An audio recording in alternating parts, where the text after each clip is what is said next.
आज हम करेंगे संयुक्त राज्य अमेरिका के स्वतंत्र नियामकीय आयोग, जिन्हें हम इंडिपेंडेंट रेगुलेटरी कमीशन भी कहते हैं। ये अमेरिका के संविधान की एक महत्वपूर्ण विशेषता है। ये आयोग एक विलक्षण प्रकार का अमेरिकी प्रशासकीय इकाई है।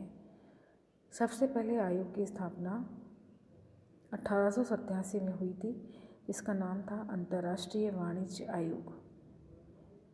अमेरिकी प्रशासकीय क्षेत्र में इन आयोगों का स्थापना का उद्देश्य समाज के शक्तिशाली आर्थिक वर्ग के कुछ क्रियाओं का नियमन कर सार्वजनिक हित को बढ़ावा देना था।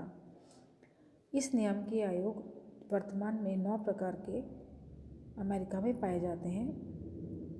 अंतर्राष्ट्रीय वाणिज्य आयोग, संघीय शक्ति आयोग, संघीय संचार आयोग, संघीय व्यापार आयोग, राष्ट्रीय श्रम संबंध मंडल, असैनिक वैमानिक मंडल, सुरक्षा और विनिमय आयोग, प्रशुल्क आयोग और फेडरल रिजर्व बोर्ड अर्थात संघीय संरक्षित मंडल।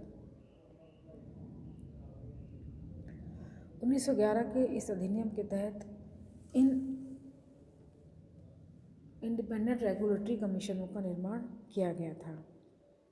1911 के संसदीय अधिनियम के विरोध के बाद ये अधिनियम पास हुआ था।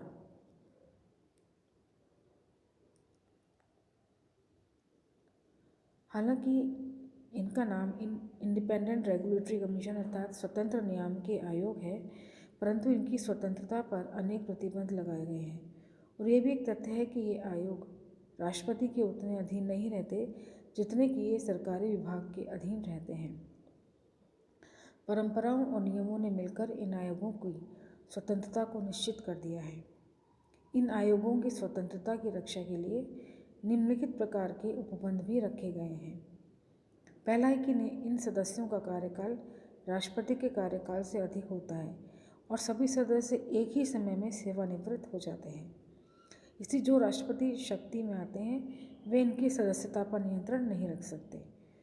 दूसरा, आयोग के सदस्यों को हटाना राष्ट्रपति की स्वेच्छा पर निर्भर नहीं है। अर्धन्यायिक कार्य करने वालों को केवल नीति विरोधों के आधार पर नहीं हटाया जा सकता। तीसरा, जहाँ तक मुख्य कार्यपालिका का संबंध है, ये नियामकीय आयोग के निर्णय अंतिम होते हैं और इन निर्णयों पर राष्ट्रपति का विशेषाधिकार भी लागू नहीं होता। इन नियामकीय आयोगों पर राष्ट्रपति के बीच संचार का कोई व्यवस्थित साधन भी नहीं है।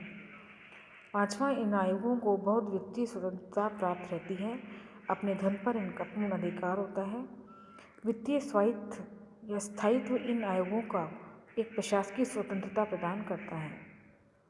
इसके अतिरिक्त नियामकीय आयोगों की स्वतंत्रता कायम रखने के लिए कुछ अनौपचारिक साधन भी विकसित होते जा रहे हैं। इन आयोगों के द्वारा जिन व्यक्तियों और संस्थाओं के हितों की रक्षा की जाती है वे अपनी आर्थिक और राजनीतिक शक्ति के आधार पर इन आयोगों को बाह्य नियंत्रण से मुक्त रखते हैं। सातवां, आयोग अपनी राजनीतिक शक्ति का इतना विकास कर लिया है कि मुख्य कार्यपालिका चाहकर भी इनकी स्वतंत्रता को समाप्त नहीं कर सकती। ये सभी आयोग कांग्रेस के द्वारा पारित एक अधिनियम के आधार पर बनाए जाते हैं। ऐसा करते समय इनके संगठन और कार्यों का उल्लेख कर दिया जाता है, इसीलिए इनको नियामकीय कहा जाता है। नियामकीय कहने का अर्थ यही है कि इनका कार्य किसी विशेष उद्यम का नियमन करना होता है। इस प्रकार विशेष कार्यों को करने के लिए आयोग के संगठन और शक्तियों को एक विशेष रूप प्रदान किया गया है। ये अधिक बड़े नहीं होते और सभी सदस्य प्राय अपने अपने विषय के विशेषज्ञ होते हैं। इन आयोगों को अपना कार्य करने के लिए पर्याप्त स्वतंत्रता भी प्रदान की जाती है।